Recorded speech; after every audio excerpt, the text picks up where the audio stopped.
শ্বাসকষ্ট তুলে দেন। ঠিক আছে, রাখেন এখানে কিছু শুকনো খাবার আছে বুঝছো না? এটা ওই যে বকস তোমার দুজন বকর লাগে আছে না, তাহলে বকস একসাথে ইয়া করে, ঠিক আছে না? আর এখানে কিছু লোকের টাকা কম্বলগুলো কই?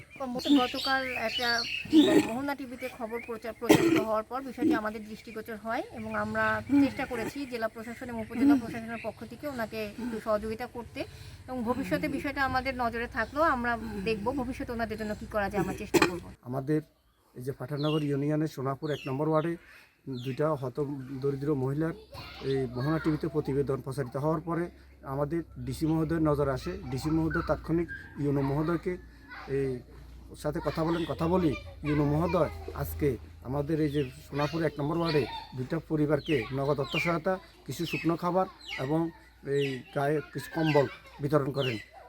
এই পাওয়াটা টোটালি আমাদের মোহনা টিভির সৌজন্য হয়েছে।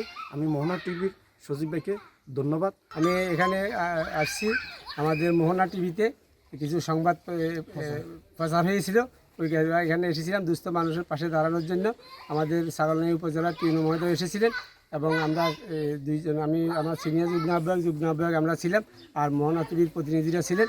এর কারণে আমরা আজকে এখানে আমাদের সংবাদ প্রচার হওয়ার কারণে আমরা আজকে এই 2-3টা পরিবারকে আমরা কিছু সহায়তা দিতে পেরেছি। 3,000 টাকা সহায়তা দিয়েছেন।